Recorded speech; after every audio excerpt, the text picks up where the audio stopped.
제가 분석해드립니다.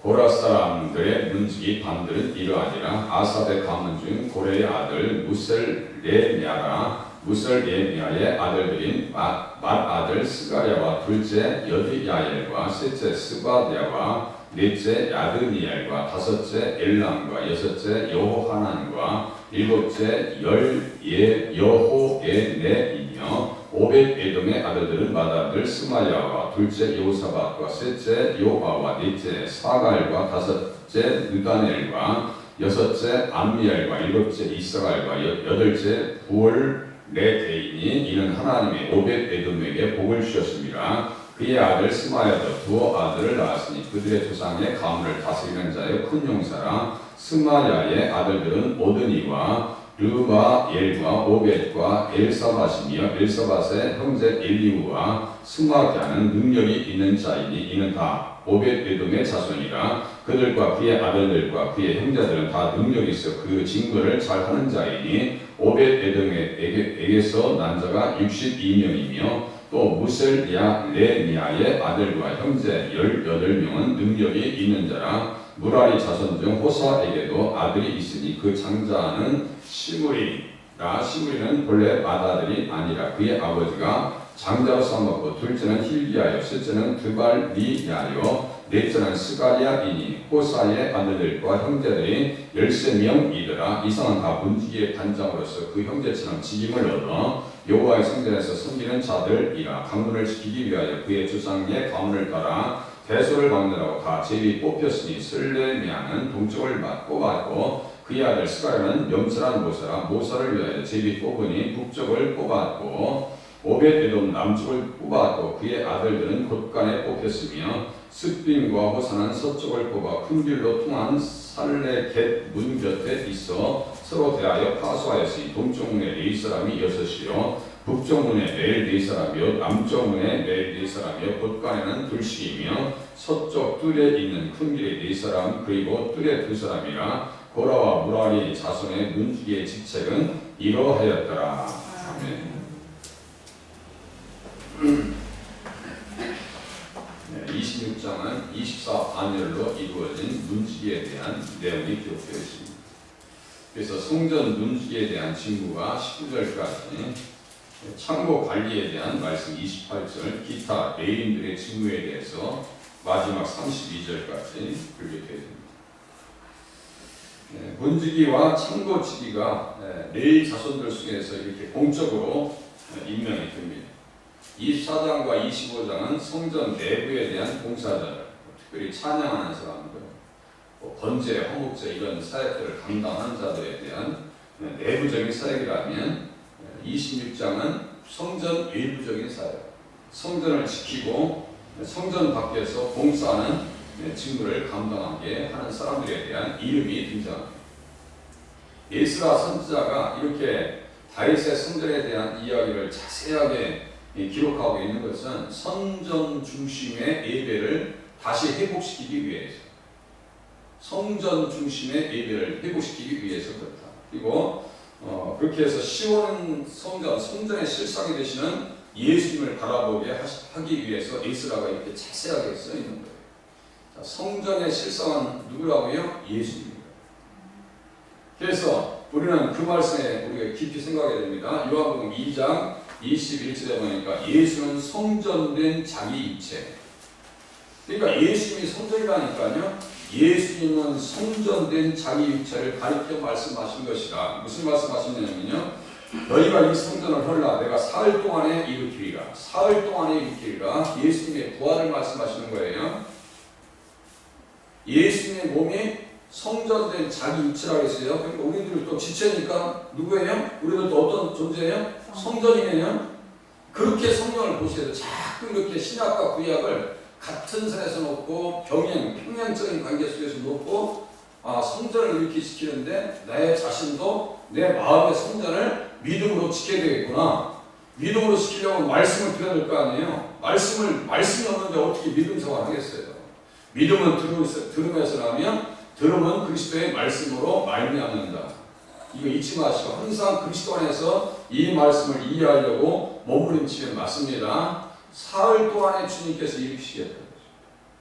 그 3일을 아브라함이 독자 이삭을 바치기 위해서 3일 길 걸어왔고 3일 만에 다시 집으로 왔죠. 3일. 언약궤가 3일 앞길을 갑니다. 요나 선자가 물고기 뱃속에서 3일 밤낮으로 있습니다. 호세아서 6장 2절에 3일 셋째 날에 우리를 일으키시리라. 우리가 그 앞에서 살리라. 그렇게 하고 골로새서 3장 1절에 보니까 너희가 그리스도와 함께 다시 살리심을 받았으면 그리스도와 함께 다시 살리심을 받았으면 호세아서 6장 2절 셋째 날에 우리를 일으키시리니 우리가 그 앞에서 살리라. 골로새서 3장 1절 너희가 그리스도와 함께 다시 살리심을 받았으면 예수님 살아나실 때 우리가 예수님의 십자가를 믿죠? 그러면 예수님 부활하신 것처럼 우리 영혼도 부활되어졌어요. 이걸 얘기하는 거예요. 그러니까 항상 예수님 안에서 나까지 보셔야 한다니까요. 나까지 보셔야 신앙생활 잘할 수 있어요. 위의 것을 찾고 그리스도를 바라보라고 이야기합니다. 그래서 성전을 잘 세우는데 무엇으로 세웠어요? 그 안에 가치를 보면 금은 보석 어마어마합니다. 어마어마해요. 그런데 이것을 당연히 지켜야죠. 네? 그냥 가보세요. 그냥 이 사람이 가져가고 저 사람이 가져갈 거 아니에요. 저희처럼 돈도 없는데요. 예전에 그러니까 그 선교할 때 살짝 문 열어놓고 거기 앞에 지가 올랐었는데 그 순간에 가져가더라고요. 제가 어렸을 때 누님이 같이 시골에서 올라왔는데 가방을 들고 버스 타고 잠깐 타는 사이에 지갑이 없어졌어요. 한 번쯤 당해본 기억이 있으실 거예요. 어떻게 이렇게 도둑놈들은 돈 있는 줄 아는지. 도둑질을 많이 한 사람 말 들어보니까 집에 딱 들어가면 돈이 어디 있는지 감이 온대요. 누가 주는 감이에요? 사탄이 주는 영감이지. 안 그러겠어요? 야, 그런 영감은 우리에게 없어서 감사한 줄 아세요? 전혀 또 그렇게 좋고요. 그 영감에 다 움직인다니까요. 솔로몬도 똑같아요. 성전을 칠 때 하나님의 영감에 의해서 그 성전을 건축합니다. 그래서 누구든지 금이나 은이나 보석이나 나무나 집이나 풀로 터 위에 세울 것인데 각 사람이 공정이 나타날 것이다. 금은 보석으로 다윗이 성전을 건축한 것처럼 우리들도 어떻게 돼요? 가장 귀한 것으로 하나님 앞에 성전으로 삼으셔서 내 마음의 성전을 어떻게 세워가는지를 고민하실 수 있기를 바랍니다. 우리는 살아계신 하나님의 성전입니다. 성전된 자기 육체가 있으니까 무엇을 배워야 돼요? 너희는 그리스도의 몸이요 지체의 각 부분이다. 고린도전서 12장 27절. 또 그가 성소가 되리라. 예수님이 성소라니까요.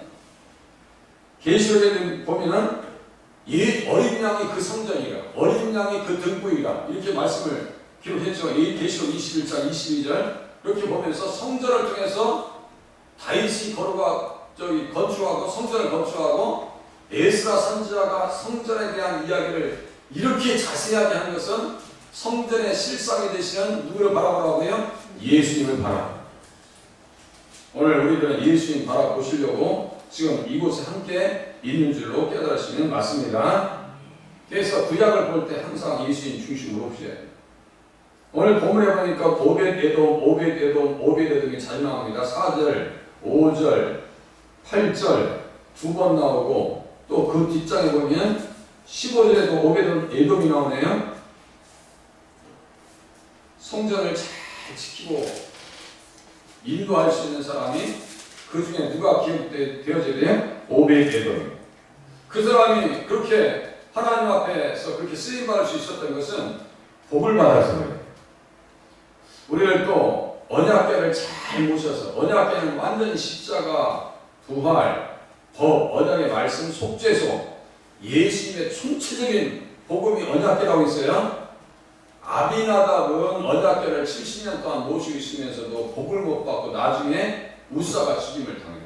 그런데 오벳에돔의 자식들은 언약궤를 모시고 해가지고 5절 보세요.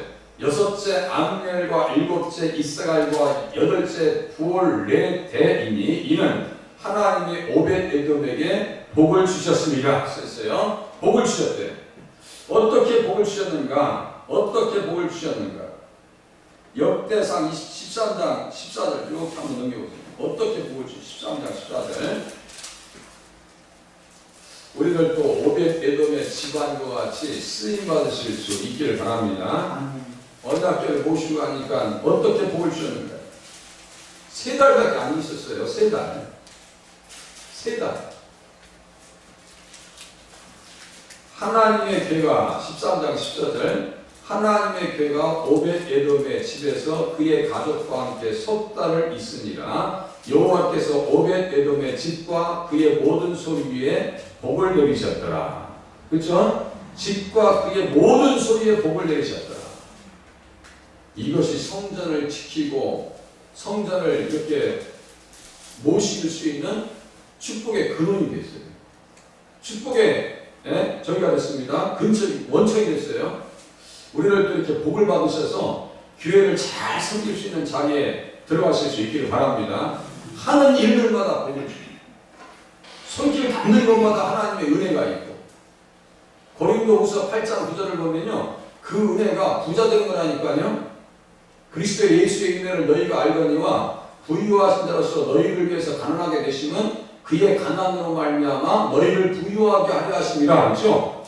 영적인 부자도 되시고 육적인 부자도 되시길 바랍니다. 영적인 현상은 육적인 현상을 동반시킨다고 제가 말씀드렸어요. 가장 먼저 마음으로 하나님 앞에 부자 되세요.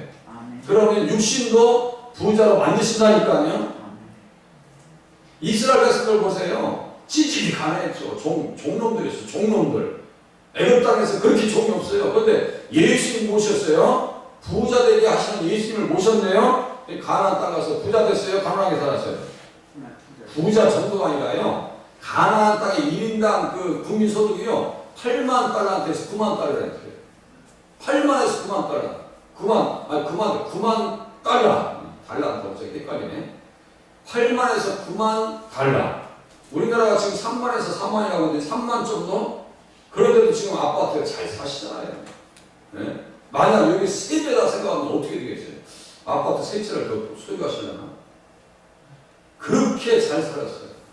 예수님을 보시니까 잘 사는 축복, 오벳 에돔이 언약궤를 보시니까 잘 되어지는 축복, 예수님의 십자가와 부활을 바라보면 완전히 하나님 앞에 영육간에 부자 되게 하신다는 사실을 우리가 깨우쳐 알 수가 있습니다. 그래서 영혼이 잘 된 것 같이 범사가 잘 되고 강건하게 되어지는 축복을 경험하실 수 있기를 바랍니다.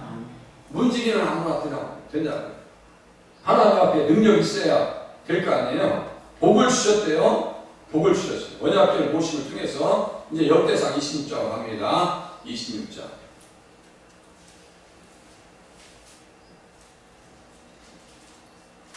6절 보세요. 그의 아들 스마야도 두 아들을 낳았으니 그들의 조상의 가문을 다스리는 자여 큰 용사다.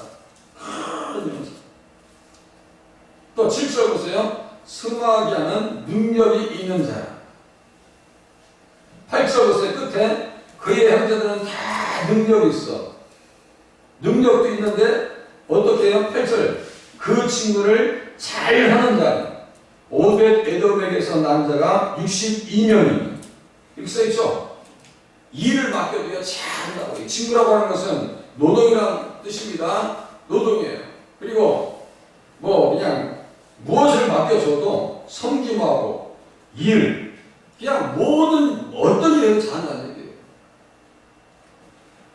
어떤 사람들은 교회 와서 깔끔하게 옷 입고 가만히 앉아있는 게 그게 잘하는 줄 착각하는데 그게 아니에요. 디아코니아라고 집사라고 하는 것은요, 막 삐까로 막 뒤집어 쓰고 막 돌아다니는 게 진짜 일꾼이라니까요. 교회에서 정말 일하시는 분들을 귀하게 생각하시고 기도를 많이 해주실 수 있기를 바랍니다. 여기 보니까 큰 용사라고 써있어요. 자, 큰 용사라 6절 끝에 큰 용사. 이 큰 용사가 어떤 말과 똑같으냐면요, 룻기 2장 1절에 나오는 나오미의 남편 엘리멜렉의 친척으로 유력한 자가 있으니 그의 이름은 보아스더라. 유력한 자다라고 할 때 그 유력한 자와 여기 큰 용사가 똑같은 단어입니다. 해석만 한국 표현을 달리 했을 뿐이에요. 그럼 보아스는 유력한 자가 있죠? 그러면 보아스 보아스가 부자예요? 가난한 사람이요? 엄청난 부자입니다. 룻은 보아스를 만나서 완전 인생이 바뀌었네요. 우리가 예수님 만나서 인생이 바뀐 줄로 믿으시기를 바랍니다. 예수님 잘 모시니까 오벳에돔의 집안이 언약궤를 잘 모시니까 아비나답은 쫄딱 나오는데 70년 동안 해도 뭐 남는 게 없어. 그런데 오벳에돔은 3개월 동안 잘 모셨더니 그의 모든 소유에 축복을 주셨다. 그러니까 힘이 있다니까요. 여기 힘이라고 하는 것은 유력하다는 것은 부자라는 얘기예요. 출애굽기 18장에 보니까 모세가 아침부터 저녁까지 백성들 그 300만 생각해보세요. 200만, 300만 되는 사람들 문제가 많이 있겠어요, 없겠어요? 생각해보세요. 아침에 싸워. 저녁, 아침부터 저녁까지 싸워. 한쪽에서는 뭐 얼굴이 다 찢어져서 와. 이 사람들 재판하려면 큰 문제가 아니겠어요. 이제 모세의 장인이 와서 봐야 그러니까 아이고 제가 말씀 듣고 가르치는 게 힘든데 또 재판하고 앉아있네. 제덕을 겸비한 사람을 세워라. 제덕을 겸비한 사람. 제덕을 겸비한 사람. 저 새로 번역한 성경에는 온 백성 가운데서 능력 있는 사람. 능력 있는 사람. 제덕을 겸비한 사람. 제덕하면 제라고 하면 뭐예요? 돈과 관계되어 있죠? 제덕. 능력 있는 사람. 여기 똑같은 사람. 아 그렇구나. 그런 사람들이 교회의 지도자가 되고 일꾼되는 것이 덕스럽겠구나 이런 뜻이에요. 그러니까 또 잘못 들으시면 안 돼. 오늘 또 아침에 갔더니 김 목사가 또 돈 있는 사람들만 교회 일을 하라고 하더라. 그런 뜻으로 이해하시면 안 돼요. 하나님 앞에 능력을 소유하고 오벳에돔과 같이 영적으로 부유하고 육신적으로도 부유함을 같이 겸비하면 좋겠더라 이런 말씀입니다. 네. 그래서 하나님 앞에 능력 있게 그렇게 쓰임받고 어떤 집안이요? 오벳에돔의 집안이 그렇게 쓰임을 받습니다. 4방 8방에서 다 이상한 걸 쓰임받습니다. 이제 26장 뒤쪽 보세요.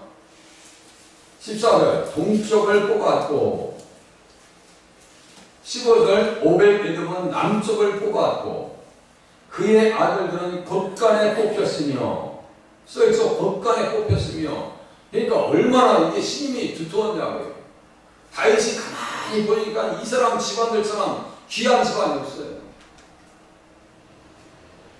에레미야스 때 요나답의 집안과 같이 아주 귀한 집안입니다. 정말로 믿음의 명문가예요. 믿음의 명문가. 어떤 집안을 보면요, 다 예수 믿어가지고 잘하신다니까요. 어머님과 아버지의 신앙을 따라서 다 신앙생활해요. 어떤 사람은 집안이 그냥 혼자만 외롭게 하는 사람들도 있어요. 혼자만 신앙생활 외롭게. 이왕이면 다 같이 하나님 앞에 나와서 은혜 받는 자리에서 오벳에돔과 같이 다윗의 마음이 있어가지고 곡간을 맡긴다는 것은 믿는다는 얘기예요. 신임을 두텁게 가지고 하나님 앞에 쓰임받는 우리들의 가정이 되기를 원합니다. 그렇게 기도하실 수 있기를 바랍니다. 기도하겠습니다.